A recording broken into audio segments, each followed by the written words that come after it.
cameras clicked like a swarm of locusts, and Helena Rivers felt every flash like a brand against her skin as Alexandros Draculesti's cold fingers slid the diamond ring onto her trembling hand.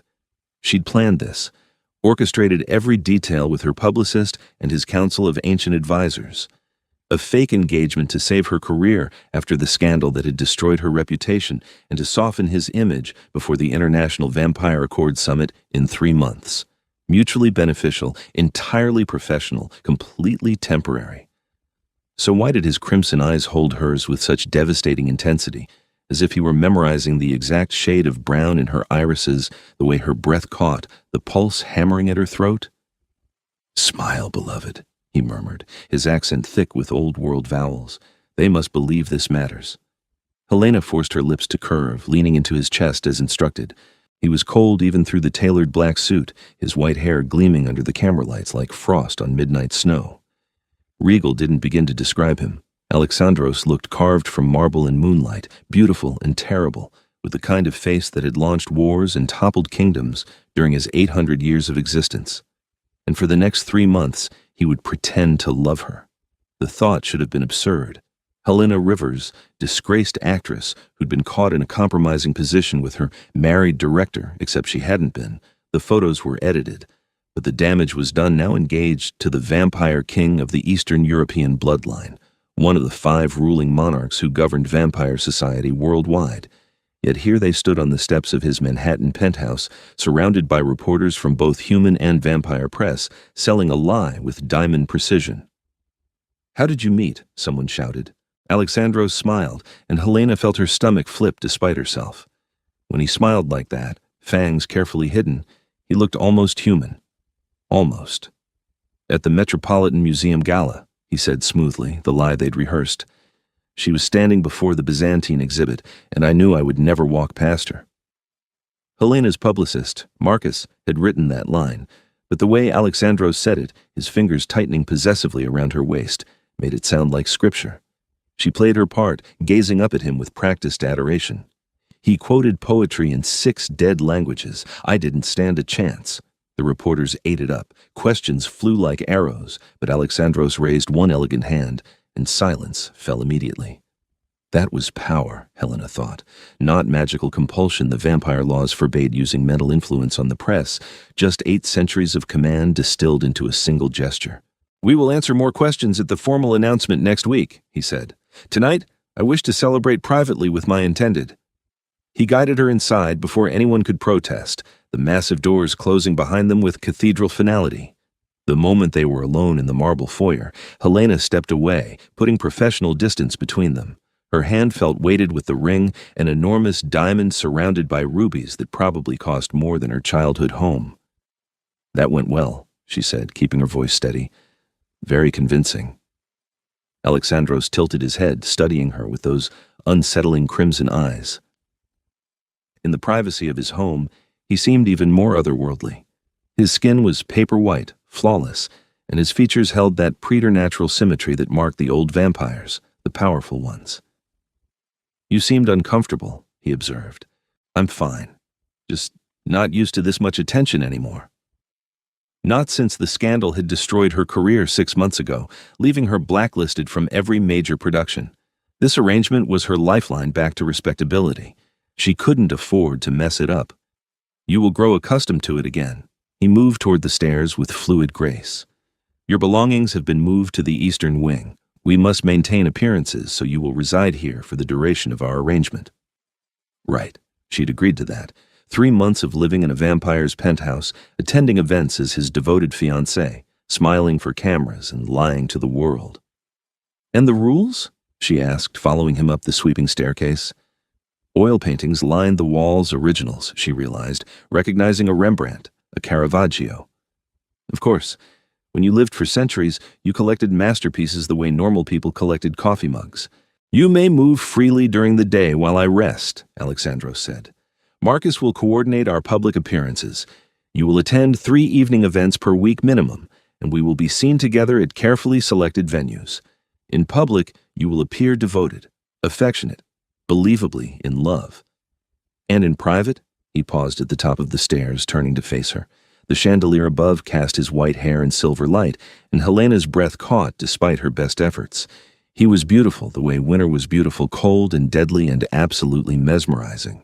"In private, you may be yourself," he said quietly. "I have no desire to imprison you, Helena.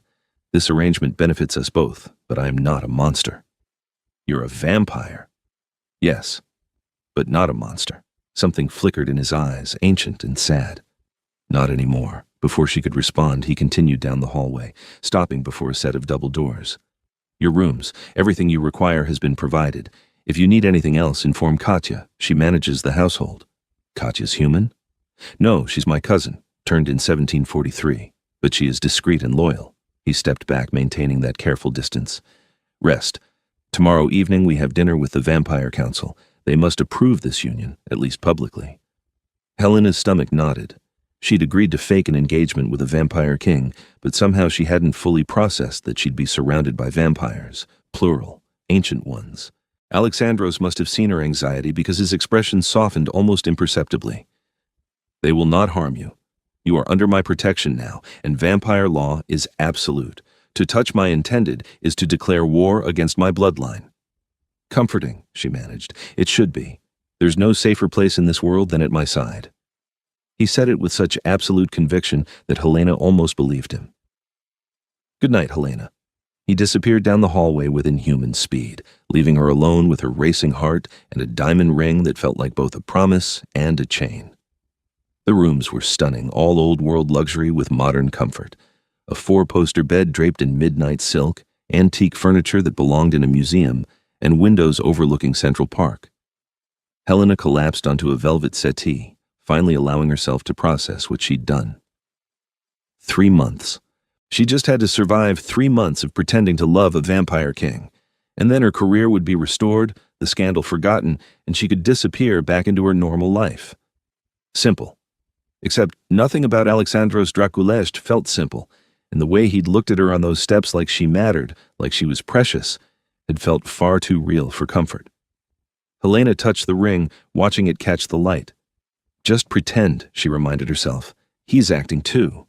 None of this is real. But when she finally fell asleep that night in sheets that smelled of cedar and night-blooming flowers, she dreamed of crimson eyes and cold hands that held her like she was something worth protecting.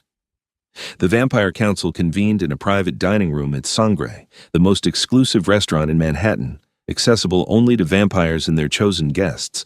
Helena wore a deep emerald gown that Marcus had selected, her dark hair swept up to expose her neck, a show of trust, apparently, in vampire society.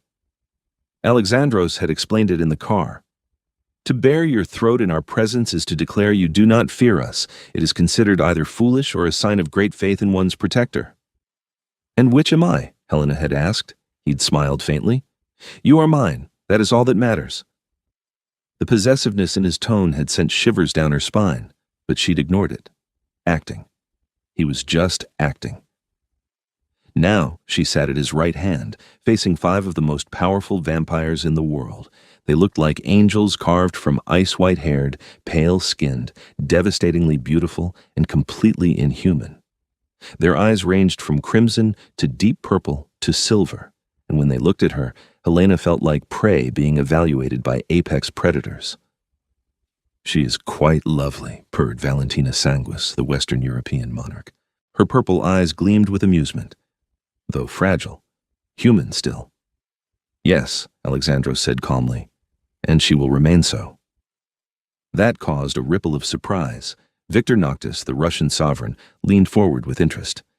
"You do not intend to turn her? Your bride will be mortal?"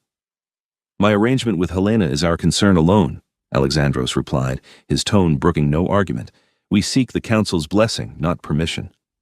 Helena forced herself to breathe steadily, to project confidence she didn't feel. She knew the script. Marcus had prepared her for this. "I understand your concern," she said, meeting Valentina's gaze directly. "I'm human in a world I barely understand. But I care for Alexandros, and I respect vampire law and tradition. I'm here to learn, not to disrupt." It was a good line, humble but firm.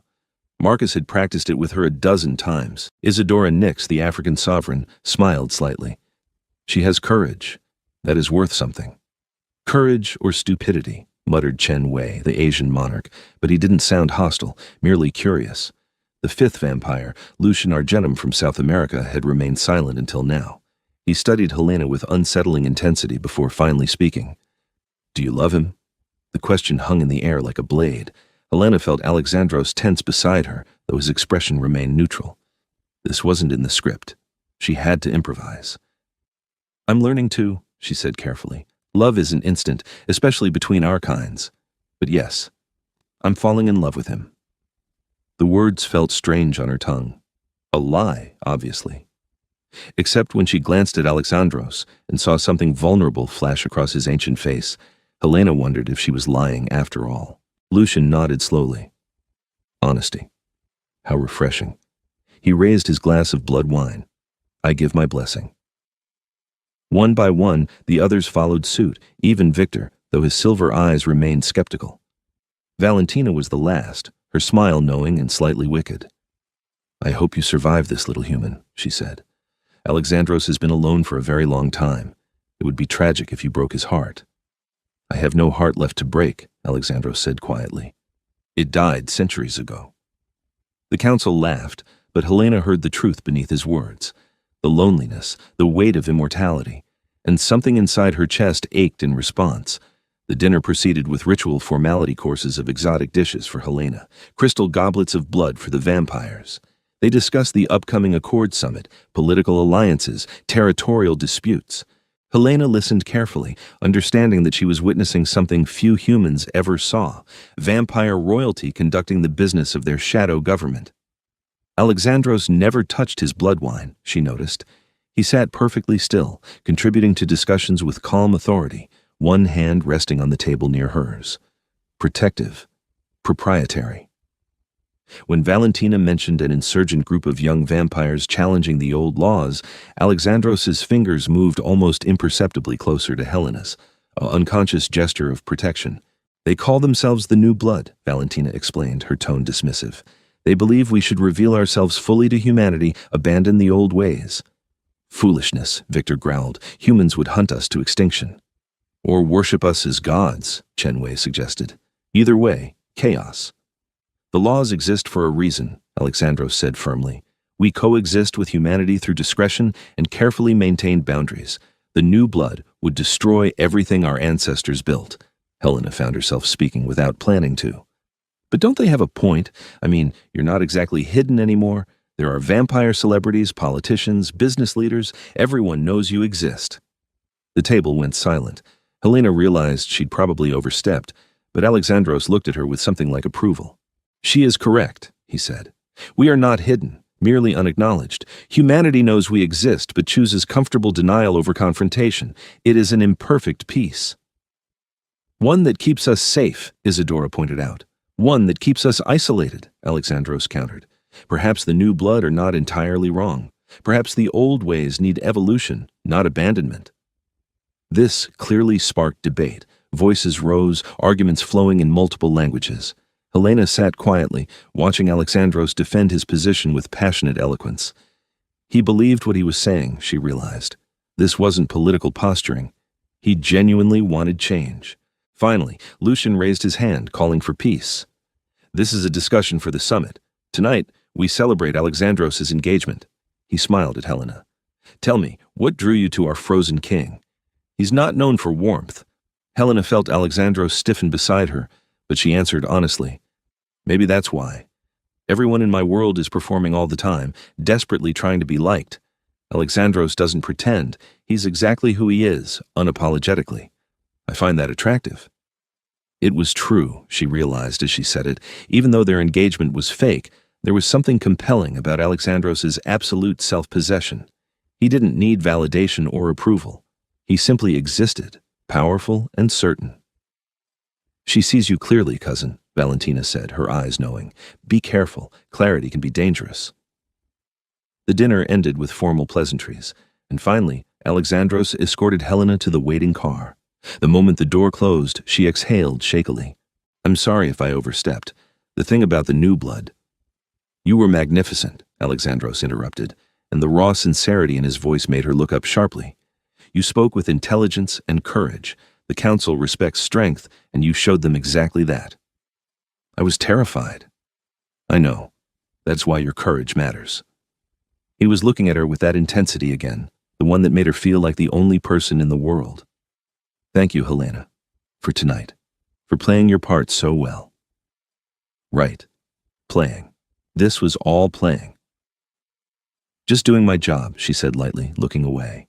The drive home was silent, but Helena felt the weight of his gaze, the careful distance he maintained. When they arrived at the penthouse, Alexandros walked her to her door like a gentleman from another era. Tomorrow night we have the charity gala, he said. It will be less formal. Dancing, champagne. Will you be comfortable? I'll manage. Helena. He waited until she met his eyes. If this becomes too much, if you wish to end our arrangement, you need only say so. I will not hold you to our contract. She should have felt relieved. Instead, something like panic fluttered in her chest. Are you trying to get rid of me? No. The word came out fiercer than she expected. No, I simply want you to know that you are not trapped. You have agency here, choice. I choose to stay, Helena said, and meant it. I need this, Alexandros. My career, my reputation, this arrangement saves me. I'm not going anywhere. Something blazed in his crimson eyes, there and gone so quickly she might have imagined it. Good, that is good. He left her then, disappearing into the darkness of the penthouse, and Helena leaned against her door, heart pounding. This was supposed to be simple. A business arrangement, fake smiles and staged photographs. So why did it feel like she was standing at the edge of something vast and dangerous, one step away from falling? The charity gala was held at the Celestine Hotel, a glittering affair of Manhattan's elite, both human and vampire. Helena wore crimson silk that draped like water, and when Alexandros saw her, he went absolutely still. You look like sin and salvation, he murmured, offering his arm. You look like a gothic fantasy, she countered, taking in his tailored black suit and the antique silver cufflinks. Very Byronic. I knew Byron. He was insufferable. Helena laughed, surprised. Really? Brilliant poet, terrible house guest. He tried to seduce my sister. Alexandros's eyes gleamed with amusement. I may have threatened to drain him. He left Venice shortly after. The casual mention of his impossible history made Helena's head spin. 800 years. He'd lived through empires rising and falling, had known historical figures as acquaintances, had loved and lost more times than she could imagine. Do you miss it? She asked as they entered the ballroom. The past? Parts of it. The world was slower then, more deliberate, but also crueler. Humans died young, wars ravaged constantly, and vampires were hunted with religious fervor. He guided her through the crowd with easy grace. The present is better, despite its chaos. We have achieved something close to peace. They were immediately surrounded by well-wishers and curious seekers. Helena played her role perfectly, smiling and accepting congratulations, her hand tucked into Alexandros's arm. She could feel the coldness of him through the fabric, the supernatural stillness. He didn't breathe unless he was speaking, didn't shift his weight or fidget, absolutely inhuman. Yet when someone jostled her in the crowd, his arm came around her waist instantly, steadying her with gentle strength. Careful, beloved, he murmured against her ear, and Helena shivered. They danced eventually, because the cameras demanded it. Alexandros led her onto the floor with old-world formality, one hand at her waist, the other clasping hers with careful pressure. He was an exquisite dancer, of course, centuries of practice. You're tense, he observed as they moved through the waltz. I'm trying not to step on your feet. You could not hurt me even if you tried. His thumb traced a small circle against her waist, and Helena's breath hitched. Relax. Trust me to lead. She did, letting herself flow with his guidance, and suddenly dancing became effortless. He moved like liquid shadow, spinning her through the crowd with perfect precision, and Helena found herself laughing with pure joy. There, Alexandros said softly, his eyes warm. That is the smile I wanted to see. You wanted to see me smile? I find I want many things where you are concerned. His expression turned serious. Things I should not want. Helena's heart hammered. Alexandros. This is pretend, he said, as if reminding himself. I must remember that. This is merely arrangement. Right, pretend. The word tasted bitter. They finished the dance in charged silence, and when the music ended, Alexandros stepped back with formal distance. I need to speak with some council members. Will you be well alone for a moment? I'll be fine. He disappeared into the crowd, and Helena made her way to the terrace for air. The November night was cold, but she welcomed it, trying to clear her head. This was getting complicated. She was starting to feel things she absolutely should not feel for a vampire king who was paying her to pretend to love him. "You are Helena Rivers." The voice came from behind her, male and cultured. Helena turned to find a vampire watching her with interest. He was young-looking, maybe mid-20s in appearance, with white blonde hair and bright crimson eyes. Handsome in that unsettling vampire way. I am. And you are? Dmitri Kozlov. I serve on the New Blood Council. He smiled, showing a hint of fang. The group your fiancé so eloquently criticized at dinner last night. Helena tensed. I didn't realize our private dinner was public knowledge. Very little remains private in vampire society. Dmitri moved closer, and Helena fought the urge to retreat. Tell me, do you truly support the old ways? The hiding, the pretending, the laws that keep us separated from humanity? I support the prevention of chaos and violence, Helena said carefully. Diplomatic. But you are human. Surely you see how vampires could improve your world. Our strength, our knowledge, our resources. Imagine what we could achieve together if we stopped pretending to be myths. Or imagine the wars that would start, Helena countered. Fear makes people violent, and humans greatly outnumber vampires.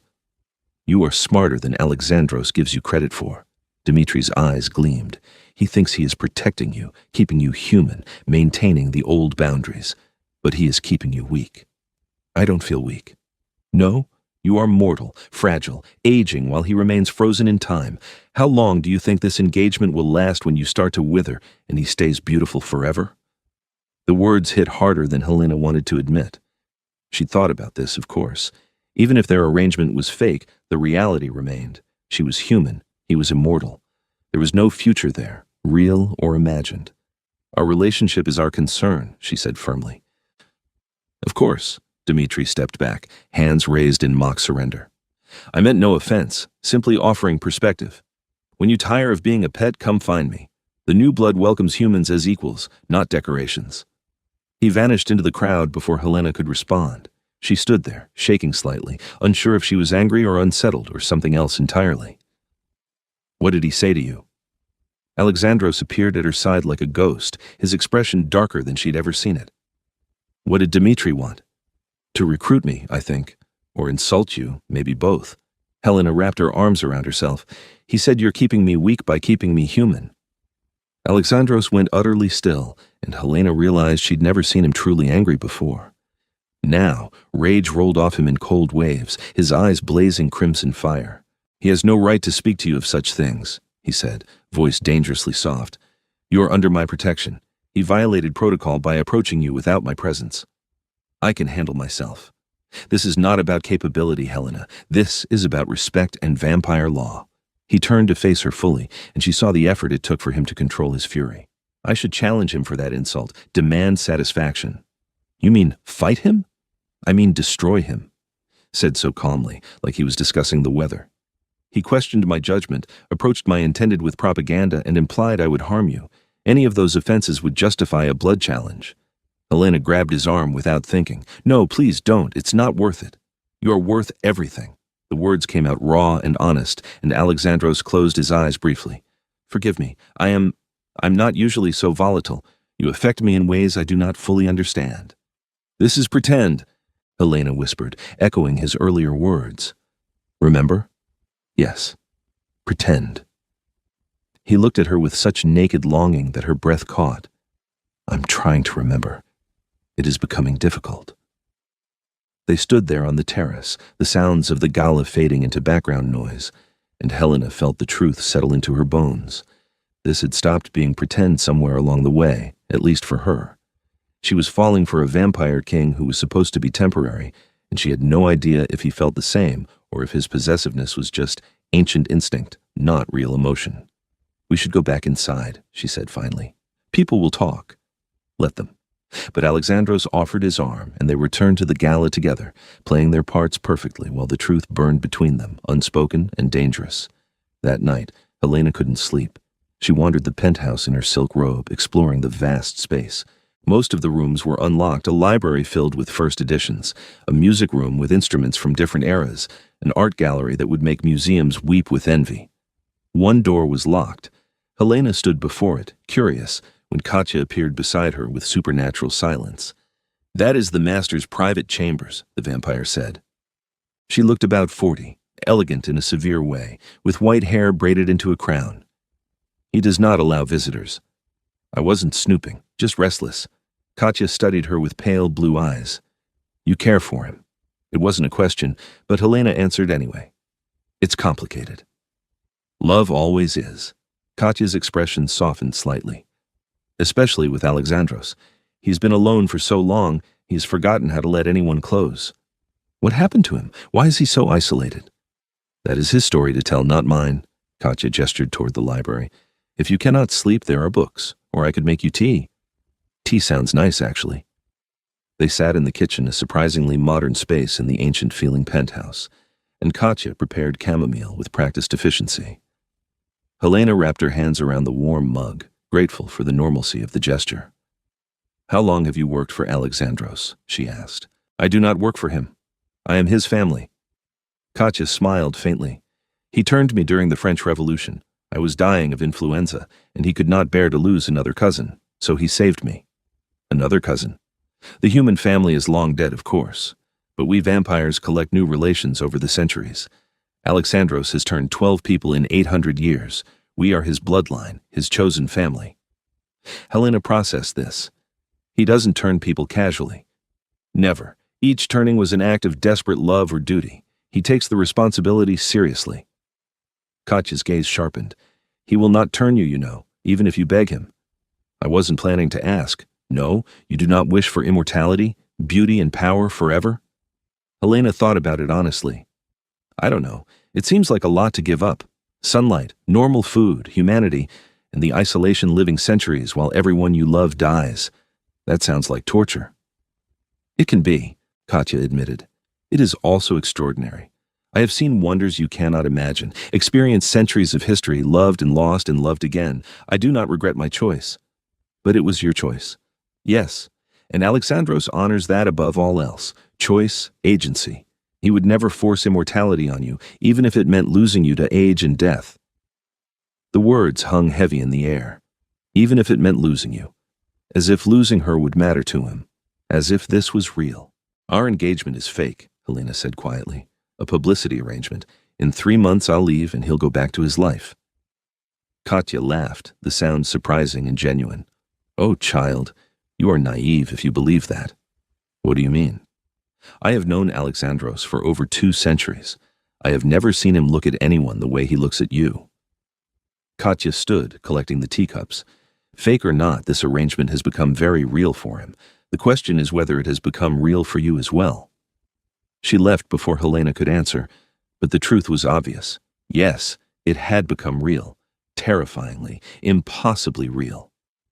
Helena returned to her room as dawn approached, and through her window, she saw Alexandros standing on his private terrace facing the east. Waiting for sunrise, she realized with a jolt of fear. She ran without thinking, bursting through the locked door it opened for her, strangely and onto his terrace. "What are you doing? The sun is coming!" Alexandros turned, surprised. "Helena, you should be sleeping."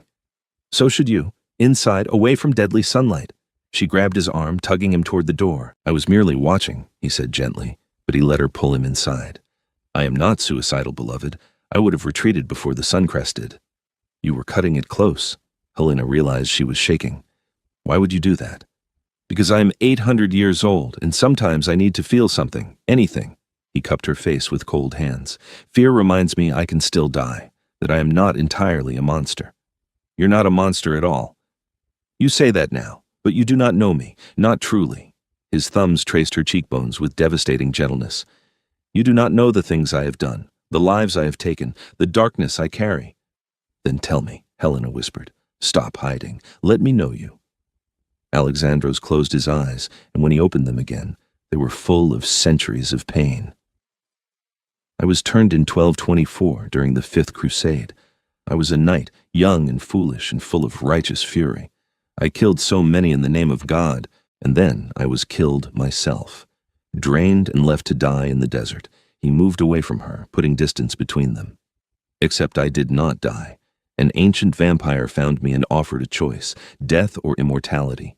I chose to live. I always choose to live even when death might be kinder. Who turned you? Valentina. She was younger then, only 3 centuries old, but already powerful. She taught me to be vampire, to hunt and kill and survive. And I was good at it. Too good. His voice turned bitter. For 200 years, I was a monster. I reveled in power, took what I wanted, killed without conscience. I built an empire on blood and fear.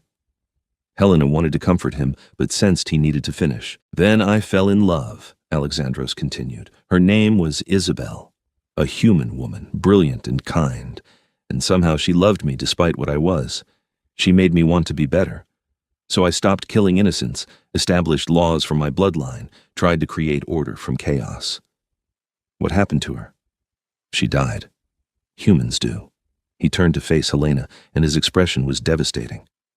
I offered her immortality, begged her to let me turn her, but she refused. She said she wanted to live one beautiful human lifetime with me rather than an eternity as a monster.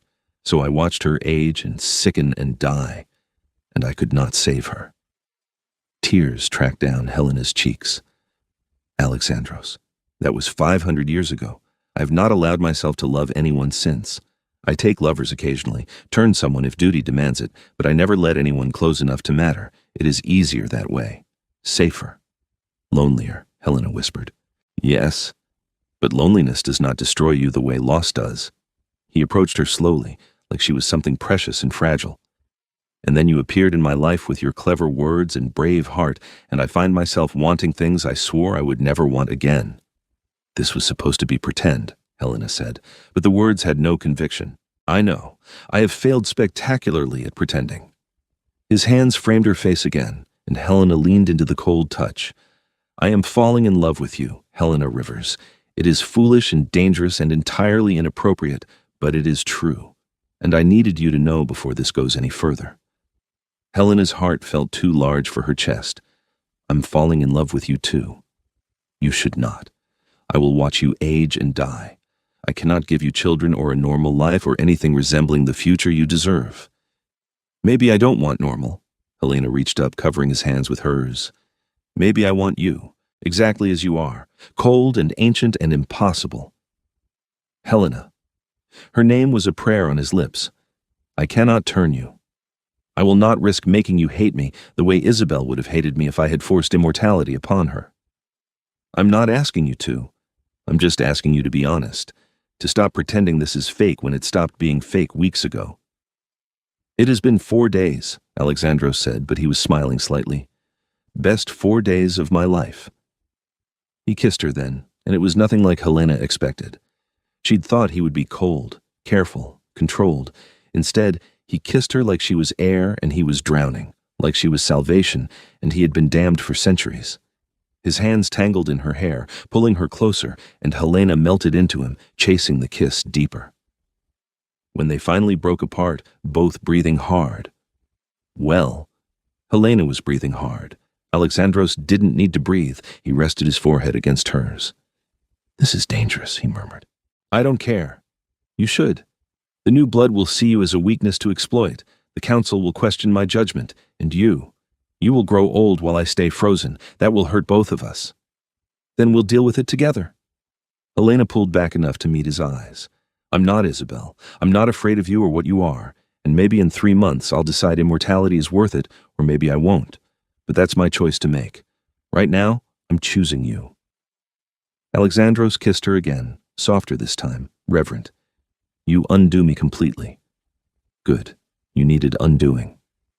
He laughed, the sound rusty but genuine, and Helena realized she'd never heard him laugh before. Not truly. It was a beautiful sound. Stay with me today, he said. Sleep here where I can protect you. You need to rest during the day. I'll be fine in my own room.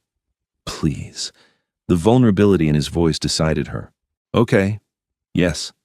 They lay down together in his massive bed, Helena in her robe, Alexandros still fully dressed.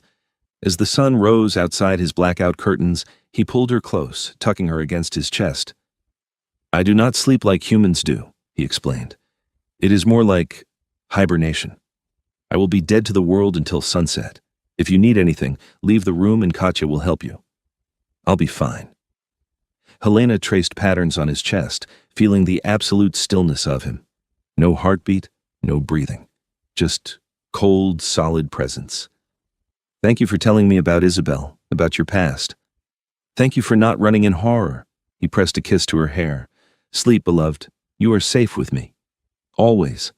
Helena drifted off to the sound of silence, wrapped in the arms of a vampire king who had forgotten which parts of their arrangement were pretend. She woke in the afternoon to find Alexandros exactly as she'd left him, perfectly still, barely there.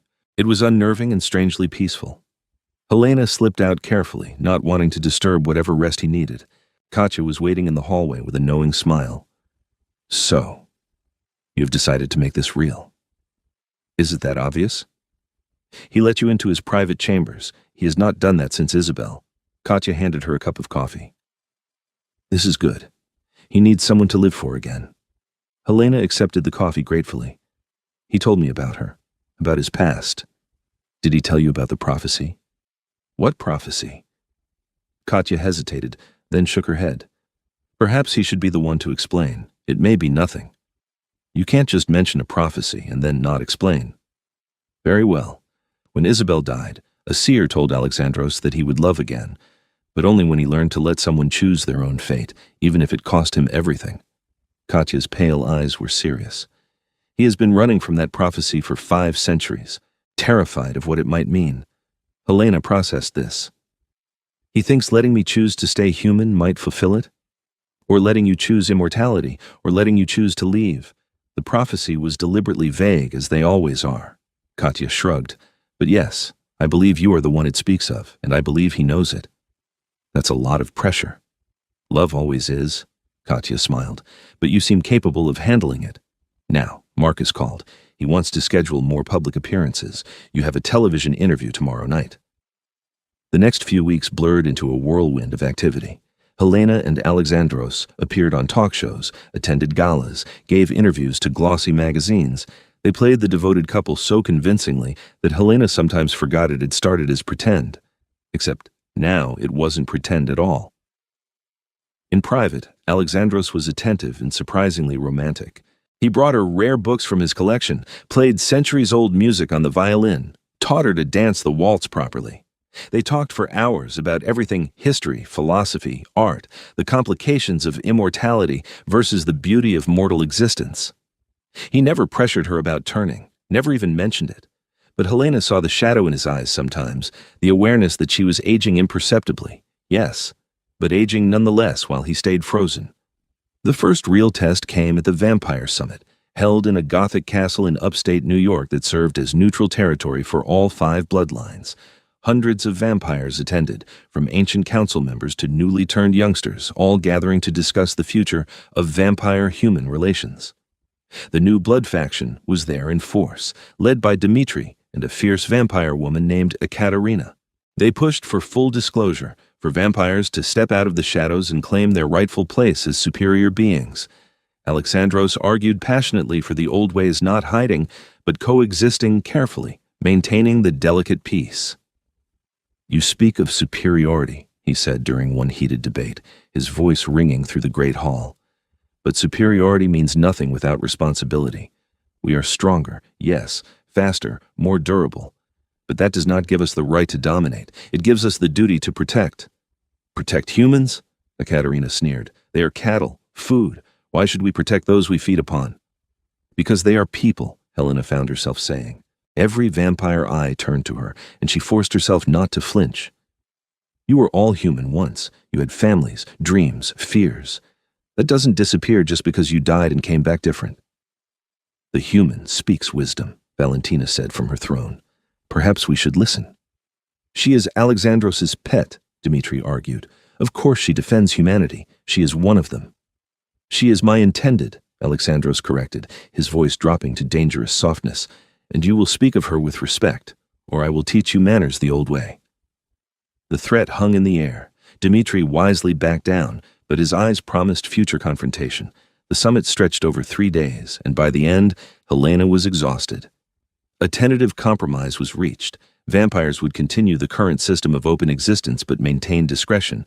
No forced reveals, no campaigns for supremacy, but also no more hiding. Evolution, not revolution. The new blood accepted grudgingly, but Helena saw the resentment in their eyes. This wasn't over. On the final night, there was a celebration. Blood wine flowed freely, and vampires danced with inhuman grace. Alexandros held Helena close, moving her through a complicated waltz while the orchestra played something baroque and beautiful.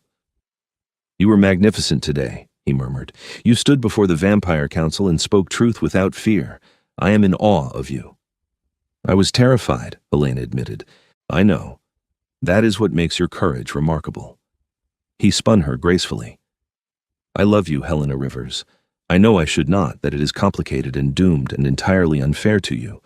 But I love you with everything I have left in this cold, dead heart."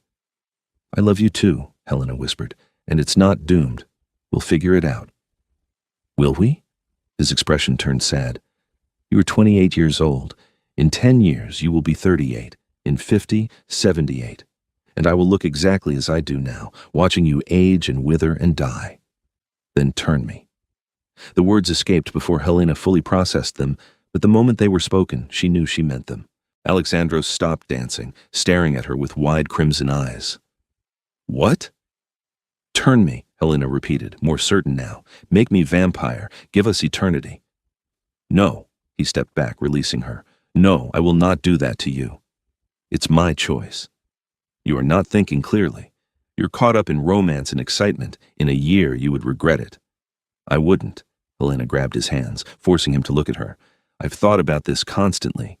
Yes, I'd be giving up sunlight and humanity, but I'd be gaining centuries with you, time to explore and learn and exist. That's worth it. You say that now, but you do not understand the reality, the endless hunger, the isolation, watching everyone you knew as human die. The weight of centuries, the boredom and loneliness, and—" "I would have you," Helena interrupted. "That's enough." "It was not enough for Isabel." "I'm not Isabel." Helena's voice rose, frustration boiling over. "I'm me, and I'm making a different choice." "Why won't you let me?" "Because I love you too much to damn you." Alexandros' voice broke. "Because if you came to hate me, if immortality destroyed you the way I have seen it destroy others, I could not bear it. I would rather have 50 years with you mortal than an eternity with you resenting me." Helena saw the truth then, the core of his fear. He wasn't protecting her. He was protecting himself from the possibility of her regret. "You're scared," she said softly. "Terrified," he admitted. "You are the best thing to happen to me in 500 years, and I'm afraid of ruining you." "You won't. You cannot know that. Neither can you." Helena cupped his face, making him meet her eyes. "Love is always a risk. Mortal or immortal, there are no guarantees, but I would rather risk eternity with you than play it safe alone." "Helena, I'm not asking you to turn me tonight. Take time. Think about it, but don't say no out of fear. That's not worthy of either of us." Alexandros pulled her close, burying his face in her hair. "You undo me," he whispered, "completely and utterly." "Good," Helena said again, and held him as the orchestra played on. They didn't discuss it further that night, but the question hung between them, unanswered and heavy. The attack came 2 weeks later, sudden and brutal. Helena was shopping in Manhattan, accompanied by 2 vampire guards from Alexandros' bloodline. She'd grown accustomed to the protection, barely noticing the silent shadows anymore. So when they suddenly moved to flank her, tense and alert, she knew something was wrong. "What?" The explosion cut her off. The storefront beside them erupted in flames and debris, throwing Helena to the ground. She heard screams, smelled smoke and blood, felt hands grabbing her roughly. "Get her out of here," one of the guards shouted. But there were too many attackers, vampires, young and fast, wearing the red armbands of the new blood. They swarmed the guards with vicious efficiency, and Helena found herself being dragged into a waiting van. She fought, screaming and kicking, but vampire strength overwhelmed her easily. Something sharp pricked her neck a needle, and the world went fuzzy. Her last thought before darkness claimed her was, "Alexandros will come. He'll find me." Helena woke in a concrete room, her head pounding and mouth dry. Her hands were zip-tied to a metal chair, and the only light came from a bare bulb swinging overhead. Dmitri stepped into view, smiling pleasantly. "Good evening, Helena. I apologize for the dramatic extraction, but Alexandros would never have let you go willingly. Where am I? Her voice came out hoarse. Somewhere safe. For now. Dmitri pulled up a chair, sitting backward on it casually. I want to make you an offer. Not interested. You have not heard it yet. Join us, the new blood. We could use someone like you, intelligent, brave, and with access to the Vampire King himself. Helena laughed bitterly. You think I'd betray Alexandros? I think you are smarter than to waste your life on a doomed relationship. Dmitri's eyes gleamed. He will never turn you. You know this, yes? He is too damaged, too afraid. So you will age and die, and he will move on eventually. Is that the future you want? What I want is none of your business. But it is, because you represent everything wrong with the old ways humans kept as pets, treated as fragile things to be protected rather than partners. Dmitri leaned forward. We would turn you tonight if you asked, give you the immortality Alexandros denies you. For a moment, just a moment, Helena was tempted. The offer of power, of eternal life, without having to convince Alexandros to overcome his fears. Then she remembered the way Alexandros looked at her, the centuries of pain in his eyes, the love he'd finally allowed himself to feel. Turning vampire was supposed to be a choice born from love, not coercion or political maneuvering. No, she said firmly. I don't want your version of immortality. I want his, and I'll wait as long as it takes. Dmitri's pleasant expression hardened. Then you are a fool. And unfortunately, now you are also a liability. He stood, and Ekaterina entered the room with a wicked smile. The Vampire King will come for her. He always does for his pets. And when he does, we will be ready, Dmitri agreed. A challenge, old way, blood combat for leadership of his bloodline. Horror washed through Helena. You can't. That's archaic. The Council would never. The Council recognizes ancient law. If Alexandros accepts the challenge, it is binding. Dmitri smiled coldly. And he will accept to save you. He is predictable that way. You'll kill him. Perhaps, or perhaps he will kill me, but the attempt will weaken him enough that others will challenge. Either way, the old guard falls, and the new blood rises. Dmitri headed for the door. Make yourself comfortable. Helena, your king will be here soon. They left her alone in the darkness, and Helena fought against the zip ties until her wrists bled. It was useless. She was human, fragile, helpless, exactly what Dmitri had said, except Alexandros had never made her feel helpless. He'd made her feel strong, valued, seen. And she refused to be the weakness that destroyed him. She didn't know how long she waited. Hours, maybe. Long enough for her arms to go numb and her fear to crystallize into determination.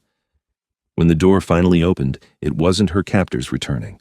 It was Alexandros, moving like death itself, his eyes blazing crimson fire in the darkness. Helena. Her name was a prayer and a curse. He crossed the room in an instant, breaking the zip ties like paper and pulling her into his arms. Are you hurt? I'm fine. It's a trap, Alexandros. They want you to challenge Dmitri. I know. He checked her over carefully, his cold hands gentle despite the fury rolling off him. I accepted his challenge the moment I discovered you were taken. No, that's what they want. They'll kill you. They will try. Alexandros cupped her face, his expression fierce and tender. Did you truly think I would let them keep you? That I would calculate odds and risks when you were in danger? You are mine, Helena. I would burn the world to ash to get you back. Don't do this. There has to be another way. There is not. Vampire law is absolute. I challenged for your return, he accepted, and now we fight to the death. He kissed her forehead gently. But I've been fighting for 800 years. Beloved, I do not intend to lose. Alexandros. Katya is outside with reinforcements. She will take you somewhere safe. I'm not leaving you. You must. I cannot fight knowing you are at risk. His thumbs traced her cheekbones. Please, Helena, let me protect you this way. Before she could argue further, Katya appeared in the doorway. Cousin, they are coming. We must move. Alexandros kissed Helena once, hard and desperate. I love you. Remember that, whatever happens. Then Katya was pulling her away, and Helena watched helplessly as Alexandros disappeared into the darkness to face an enemy who wanted him dead. The safe house was a fortified apartment in Queens, warded with protections and guarded by 6 vampires from Alexandros's bloodline. Katya paced like a caged tiger, her phone pressed to her ear as she coordinated with others. Helena sat frozen, replaying Alexandros's last kiss, the certainty in his voice when he said he loved her. "What happens if he loses?" she asked quietly. Katya looked at her with ancient sorrow. "Then his bloodline fractures. Dmitri claims leadership of the Eastern European territory, and the new blood gains significant power. The council would be forced to recognize the challenge results. And Alexandros dies." "Yes." Helena stood abruptly. "Take me there." "Absolutely not," he ordered. "I don't care what he ordered," Helena's voice cracked. "If he's going to die, I will not spend his last moments hiding in fear. Take me there, or I swear I'll find my own way." Katya studied her for a long moment, then nodded slowly. "He chose well. Very well.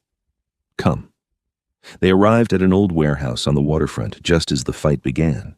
Hundreds of vampires surrounded a cleared circle, evenly divided between new blood and traditional bloodlines. The council sat in judgment, Valentina presiding with cold authority. And in the center of the circle stood Alexandros and Dmitri, circling each other with predatory grace. Helena pushed through the crowd, Katya clearing a path with hissed warnings. She reached the front just as first blood was drawn, Dmitri's claws raking across Alexandros's chest, leaving deep gouges that bled black in the dim light. Alexandros didn't flinch. He moved like water, like shadow, 8 centuries of combat experience in every calculated strike. His fist connected with Dmitri's jaw, sending the younger vampire flying into the concrete wall hard enough to crack it. "You are outmatched," Alexandros said calmly. "Yield, and I will show mercy." Dmitri laughed, blood staining his teeth. "Mercy is weakness, old king. The new world has no place for it." They clashed again, too fast for Helena's human eyes to fully track. It was brutal and beautiful, 2 apex predators fighting with no restraint. Dmitri was younger, faster, desperate. But Alexandros was ancient, skilled, and absolutely ruthless. Blood splattered across the concrete, bones cracked, vampires hissed and cheered from the sidelines, and then Dmitri made a mistake. He overextended on a lunge, and Alexandros caught his arm, twisting with supernatural strength. The crack was audible across the warehouse. Dmitri screamed, dropping to his knees. Alexandros could have ended it there. One strike would have torn Dmitri's heart out, finishing the challenge. Instead, he stepped back. "Yield," he said again. "I do not wish to kill you, Dmitri. You are young and misguided, but you are still my kind. Yield and live." For a moment, Helena thought Dmitri might take the offer. His crimson eyes flickered with uncertainty. Then, Ekaterina threw something from the crowd, a wooden stake, ancient and blessed. Dmitri caught it with his unbroken arm and lunged. Everything happened too fast. Alexandros twisted, but the stake grazed his side, blessed wood burning into vampire flesh. He staggered, and Dmitri pressed his advantage, driving Alexandros back toward the wall. Helena moved without thinking. She grabbed a metal pipe from the floor and swung with all her strength, catching Dmitri across the back of his skull. It barely fazed him she was human, weak, but it distracted him for half a second. That was all Alexandros needed. His hand drove through Dmitri's chest with surgical precision, and when he pulled back, the young vampire's heart came with it. Dmitri crumbled to ash, his shocked expression frozen for an instant before he disintegrated completely. Silence fell across the warehouse. Alexandros stood there, covered in blood, his and Dmitri's, holding the dissolving heart as it turned to dust in his palm. Then his eyes found Helena, and his expression transformed from cold fury to desperate relief. "You should not have interfered," he said, but there was no anger in it. "You could have been killed." "So could you," Helena shot back. Valentina stood from her throne, her voice ringing with authority. "The challenge is concluded. Alexandros Draculeshti retains leadership of the Eastern European bloodline. The new blood's challenge is rejected." Murmurs rippled through the crowd. Ekaterina looked like she wanted to protest, but Lucian fixed her with a quelling stare. "This matter is closed," Valentina continued. "Any further challenges will be met with council intervention. We have indulged the new blood's revolutionary fantasies long enough. The old ways stand." Slowly, the vampires dispersed. The new blood members slunk away, defeated and leaderless. Alexandros's bloodline surrounded them protectively, Katya issuing orders with calm efficiency. And Alexandros pulled Helena into his arms, holding her so tightly she could barely breathe. "You are the bravest, most foolish woman I have ever known," he whispered against her hair. "You attacked a vampire to save me. I love you. I wasn't going to just watch you die. I would have won regardless. Maybe. But I wasn't taking chances. Helena pulled back enough to see the wound on his side, still smoking from blessed wood. You're hurt. It will heal. He touched her face like she was something precious. You risked yourself for me. Of course I did. That's what love means. Something shifted in his expression, a decision being made. Come with me. Now. He led her out of the warehouse, Katya and the guards following at a discreet distance. They drove back to the penthouse in silence, Alexandros' hand gripping hers with almost painful intensity. Once inside his private chambers, he turned to face her with devastating seriousness. You asked me to turn you, he said without preamble. Are you certain? Truly certain? Because after tonight, watching you risk yourself, knowing you chose to stand with me despite the danger, I cannot let you go. I cannot watch you age and die. I am too selfish for that. Helena's heart raced. I'm certain. I've been certain for weeks. There is no reversal. Once done, you will be vampire forever. You will never see daylight again, never taste human food, never grow old naturally. You will outlive everyone you know. The weight of centuries will press upon you, and some days it will feel like a curse. I know. You will have to feed on blood, take lives, or at least draw from them. The hunger is constant, demanding. I know. You will be bound to me as your sire. Our connection will be absolute, possibly overwhelming. You will feel my emotions, my presence, always. Alexandros. Helena stepped closer, taking his cold hands. I know the risks. I know what I'm giving up and what I'm gaining, and I choose this. I choose you. I choose us. Turn me. He closed his eyes, warring with 800 years of fear and guilt. Then he opened them, and they blazed with love and determination. I will turn you, he said. But we do this the old way, with ritual and reverence, as my ancestors did. You will be my bride in truth, not pretense, my equal, my partner, my eternal companion. Yes, Helena whispered, yes to all of it. Alexandros kissed her then, and it was different from before. This kiss was a promise, a claiming, a beginning. His fangs nicked her lip, and she tasted copper and eternity. 3 days, he murmured against her mouth. I will prepare the ritual, and then, beloved, I will give you forever. The 3 days passed in a blur of preparation. Alexandros explained the turning process with clinical precision, making sure she understood every detail. Helena would drink his blood first, flooding her system with his essence. Then, he would drain her completely, bringing her to the edge of death. Finally, she would drink from him again, and the transformation would begin. It would take 3 nights of agony as her body died and reformed. She would feel every cell changing, every mortal weakness burning away. Many humans went mad during the turning, their minds unable to process the transformation. But Alexandros would be with her every moment, his blood singing in her veins, his presence anchoring her to sanity. The Vampire Council required notification for any turning, so Valentina and the others arrived the night before the ritual. They gathered in Alexandros' formal receiving room, assessing Helena with varying degrees of skepticism and approval. You understand this is permanent, Valentina said, her purple eyes piercing. There is no changing your mind halfway through. You complete the ritual or you die. I understand, Helena said firmly. Why do you want this? Victor demanded. Immortality is not a gift. It is a burden. I want this because I love Alexandros, and I want to spend eternity with him. And yes, because I'm fascinated by the idea of centuries to learn and explore and exist. I'm not afraid of the burden. I'll carry it gladly. Chen Wei smiled slightly. She has courage. That counts for something. She has love, Isadora corrected. That counts for everything. Lucian was the last to speak. Alexandros, are you certain? The prophecy is fulfilled, Alexandros interrupted quietly. She chose this freely, without coercion or manipulation. I'm letting her determine her own fate, even though it terrifies me. The prophecy is complete. Valentina stood, and the others followed. Then we give our blessing. Welcome to immortality, Helena Rivers. May you find joy in the endless years ahead. They left in a swirl of formal robes, and Helena turned to Alexandros with wide eyes. That's it? They're okay with this? You impressed them. Not many humans can face down the Vampire Council without flinching. He pulled her close. Are you ready? We begin at midnight. I'm ready. The ritual took place in Alexandros's private chamber, witnessed only by Katya and two other bloodline members. Candles filled the space, casting dancing shadows across Gothic stonework. Alexandros had changed into formal robes, black and silver, looking every inch the ancient king. Helena wore white silk, a bride in truth. They stood in the center of a chalk circle inscribed with symbols Helena didn't recognize. Alexandros spoke in a language older than Latin, his voice resonating with power. Then he bit his own wrist, blood welling black and potent. "Drink," he commanded softly. "Take my essence into yourself."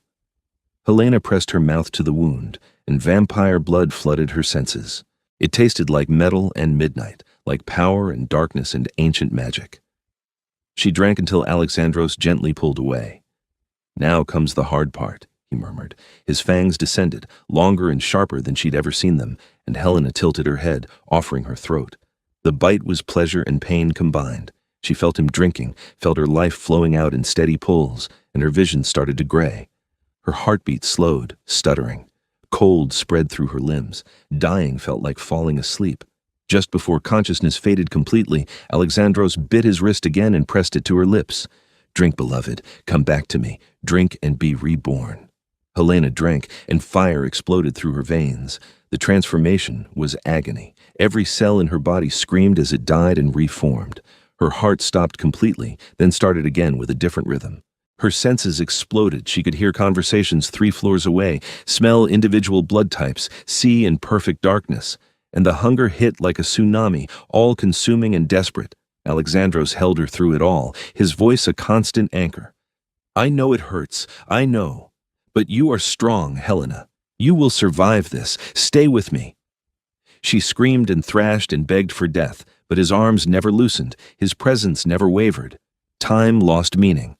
There was only pain and transformation, and Alexandros's voice pulling her back from the edge of madness. Finally, after an eternity compressed into 3 nights, the pain receded. Helena opened her eyes crimson now, like his, and the world had never been clearer. She could hear Alexandros's breathing, deliberately measured for her comfort, could smell the blood in Katya's veins across the room, could feel the ancient power humming in her own transformed body. "How do you feel?" Alexandros asked carefully. Helena tested her new strength, sitting up with easy grace. Everything felt different, sharper, more defined, electric. "Hungry," she admitted. "God, so hungry." "I know. We will hunt soon." He cupped her face, studying her with wonder. "You are magnificent. Look." He held up a mirror, and Helena gasped. Her skin was porcelain white now, flawless and luminous. Her hair had lightened to platinum blonde, and her eyes blazed crimson. She looked regal, dangerous, beautiful. She looked vampire. "The first feeding is important," Alexandros explained, helping her to her feet. "I will teach you to hunt with precision, to take only what you need without killing. Vampire law requires control." They went out into the night together, and Helena learned what it meant to be predator. Alexandros taught her to select prey carefully, criminals, abusers, those who hurt others. She learned to drink enough to satisfy the hunger without draining them completely, to cloud their memories of the encounter, to leave them alive. It was intoxicating and terrifying, this new power. But with Alexandros at her side, Helena felt capable of mastering it.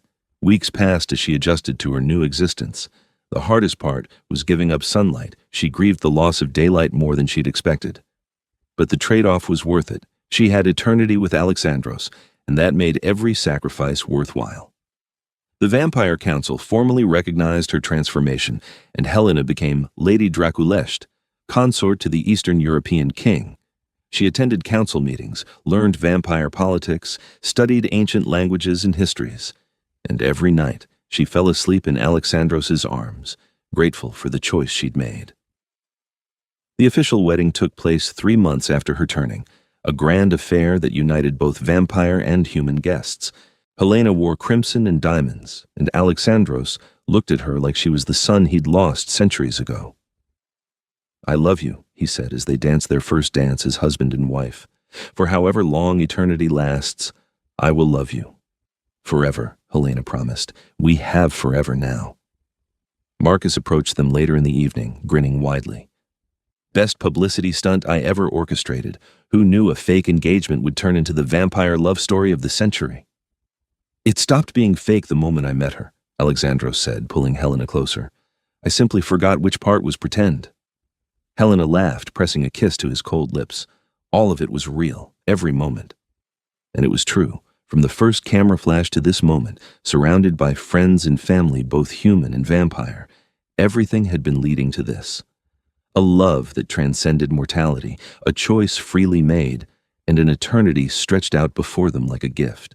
The new blood never challenged them again. Ekaterina eventually sought asylum with Alexandros' bloodline, admitting the movement had lost its way. The vampire world found new balance, evolving slowly rather than revolting violently. And through it all, Helena and Alexandros stood together. Partners in truth, equals in power, eternal in their devotion. On their first anniversary, they stood on his private terrace watching the stars, and Alexandros pulled her close with the same possessive tenderness he'd shown that first night. Do you regret it? He asked quietly. Giving up humanity for this? Helena thought about it honestly. She missed sunlight sometimes, missed the simplicity of mortality. But she had centuries ahead to explore the world, to learn and grow and exist alongside the man she loved with everything in her.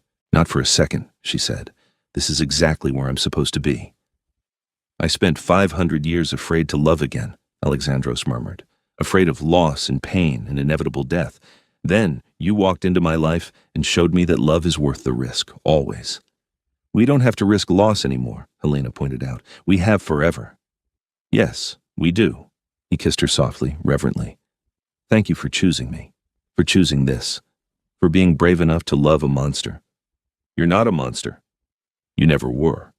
Helena smiled, fangs glinting in the moonlight. You're my husband, my partner, my king. And you are my queen, my salvation, my everything.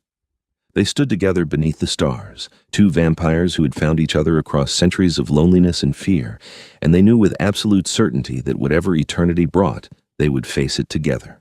The fake engagement had become the realest love either of them had ever known, and that truth would sustain them through all the endless years ahead. Forever started now, and it had never looked more beautiful. Years passed like water, and Helena thrived in her new existence. She became a respected voice on the Vampire Council, advocating for continued evolution and cooperation with humanity. Her unique perspective turned vampire, rather than born to centuries of tradition, gave her insights the ancient ones lacked. Alexandros watched her grow into her power with fierce pride. She was everything he'd hoped for, and more strong, compassionate, brilliant, and utterly fearless. Together they reshaped vampire society, slowly modernizing ancient laws while preserving the traditions that mattered.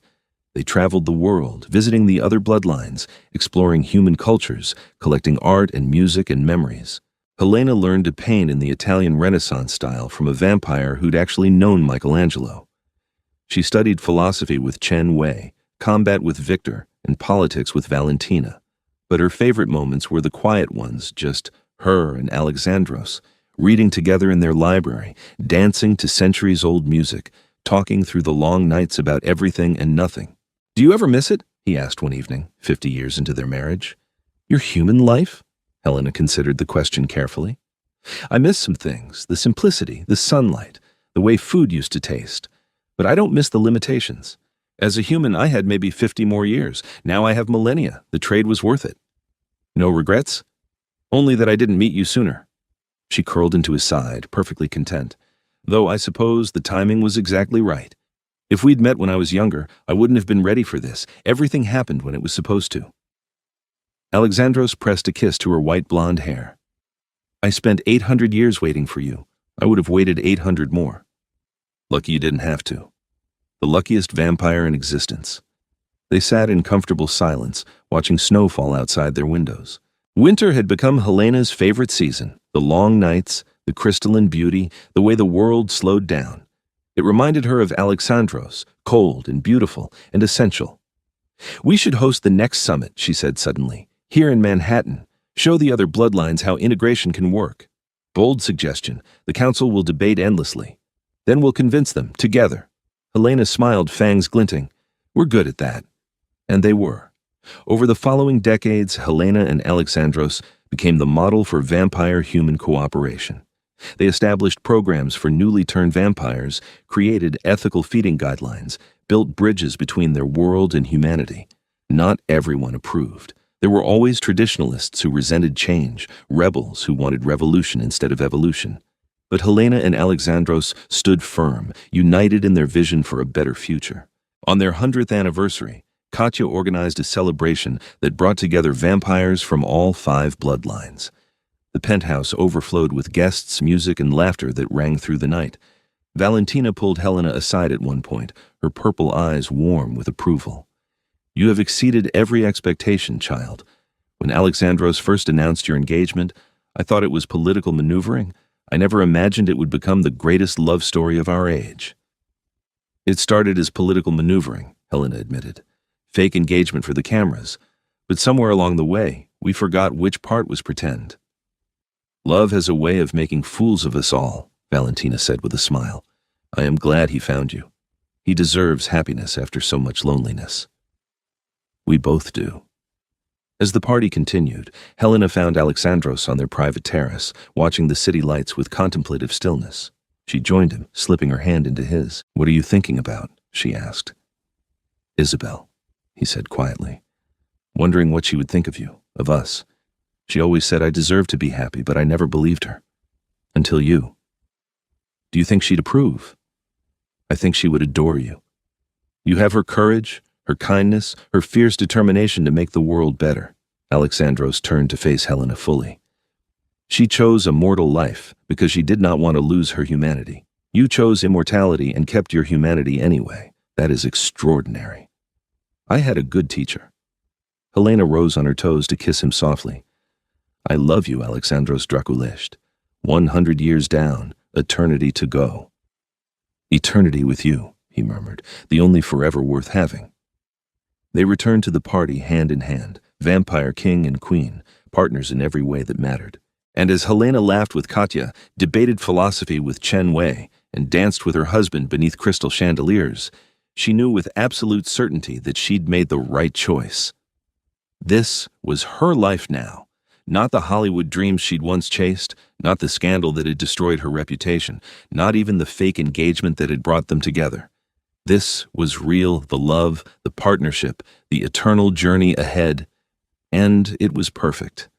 The night wound down eventually, guests departing with warm farewells and promises to visit soon. When finally they were alone, Alexandros carried Helena to their bedroom with supernatural speed, both laughing like newlyweds. 100 years, he said in wonder, laying her gently on their bed, and you still take my breath away. You don't breathe, Helena teased, a figure of speech. Allow me the poetry. He stretched out beside her, pulling her close. I love you, Helena, more than I have words to express in any of the languages I know. Show me instead, she whispered, and he did, with touch and tenderness, with passion and devotion, with all the love contained in 800 years of loneliness, finally finding its home.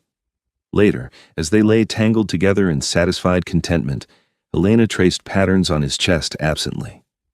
Her mind wandered to their beginning, to the press conference that had started everything. Do you remember that first night, she asked, when you put the ring on my finger in front of all those cameras? I remember every detail. You were terrified, but hiding it perfectly. So brave, so beautiful. I knew then that this arrangement would be dangerous for me. Because you were already falling in love? Because I recognized you, Alexandros said quietly. Some part of my soul knew you belonged with me, even when my mind insisted it was merely business. The heart knows things the head refuses to acknowledge. The heart is smarter than the head, Helena agreed. Mine knew I loved you long before I admitted it. When did you know? Truly know? Helena thought back through the whirlwind of their courtship. The night you told me about Isabel, when you were vulnerable and honest and let me see the real you beneath the king. That's when I knew I was completely lost. I knew the moment you grabbed that metal pipe and attacked Dmitri to save me, Alexandros said with a soft laugh. You were human, fragile, utterly outmatched, and you fought a vampire anyway. That kind of courage, that kind of love, I knew I would never let you go. Good thing I didn't want to be let go.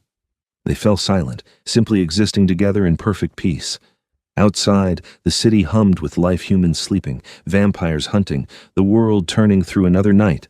And here in their sanctuary, two souls who had found each other against all odds held tight to their forever. Tell me something, Helena said eventually. If you could go back and change anything, would you? Alexandros considered seriously. I would have told you I loved you sooner.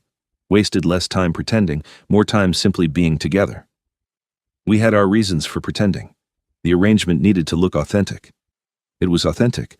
We were the only ones who didn't realize it. He pressed a kiss to her forehead. What would you change? Nothing, Helena said firmly. Every moment, every choice led us here. I wouldn't risk changing anything and losing this. Wise answer. I have my moments. They drifted into that peaceful stillness that passed for sleep among vampires, not truly unconscious, but deeply resting, wrapped in each other's presence. And when they woke the next evening, it was to begin another night of their endless journey together. The decades continued their patient march. Helena and Alexandros became legends in vampire society, the king who had loved and lost, and the human who had loved him enough to choose eternity. Their story was told to newly turned vampires as inspiration, written about in both human and vampire literature, celebrated as proof that love could transcend even death itself. But to them, it was simply their life. Not a fairy tale or legend, but the daily reality of choosing each other, over and over, through every challenge and joy and quiet moment. They fostered young vampires who struggled with their transformation, offering guidance and support. They mediated disputes between bloodlines, their partnership serving as neutral ground. They even began mentoring human vampire couples, helping others navigate the complicated choice of mortality versus eternity. And through it all, their love deepened and evolved. What had started as attraction, then grown into passion, matured into something more profound. They became each other's home, each other's anchor, each other's reason for embracing immortality rather than merely enduring it. On a quiet evening, 200 years into their marriage, they returned to the waterfront warehouse where Alexandros had fought Dmitri. It had been converted into a museum now, commemorating the turning point when vampire society had chosen evolution over revolution. Strange to think this place almost saw your death, Helena murmured, looking around the carefully preserved space.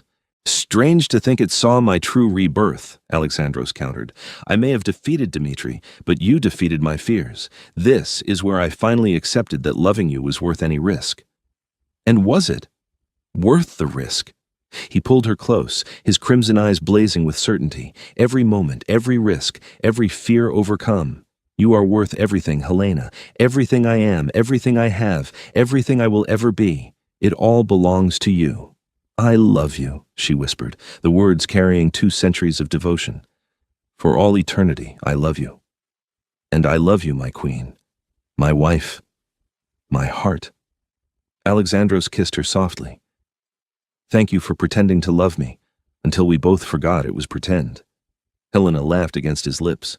Best acting job of my career. Mine too.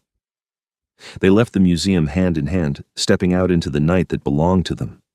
The city had changed dramatically over 200 years, but some things remained constant. The stars overhead, the river flowing past, and the eternal bond between 2 souls who had chosen forever.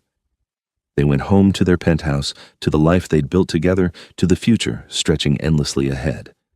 And as they stood on their terrace watching the world turn below, Helena knew with absolute certainty that she had made the right choice, not just in accepting immortality, but in loving Alexandros, in fighting for him, choosing him, building a life with him that spanned centuries and would continue spanning millennia. What shall we do tomorrow? Alexandros asked, his arm around her waist. Tomorrow? Helena smiled, leaning into his embrace. Tomorrow we'll do what we always do. Live, love, and be grateful for every moment we have together. Sounds perfect. It is perfect. We're perfect. She turned in his arms, rising up to kiss him deeply. And we have all of eternity to stay this way. Forever, Alexandros agreed, pulling her closer. Forever, Helena echoed. And it was. The cameras had clicked that first night, capturing what everyone thought was a publicity stunt. A fake engagement for reputation and politics, a mutually beneficial arrangement between a disgraced actress and a vampire king seeking better optics. But the cameras had captured truth, even when the participants didn't realize it yet. They'd captured the beginning of a love story that would outlast empires, transcend mortality, and prove that sometimes the best things in life start with a little pretending. Alexandros and Helena had faked an engagement for the cameras, and somewhere along the way they'd forgotten which part was pretend. But the truth was simpler than that. Nothing had been pretend. From the very first moment, they had been falling toward this inevitable conclusion. The cameras had simply documented what destiny had already written: a love for the ages, a partnership for eternity, two souls who found each other in the darkness and chose to face forever together. And they lived, truly lived, happily ever after, not in the fairy tale way, but in the real, complicated, beautiful way of two people who chose each other every single night for all of eternity. The end.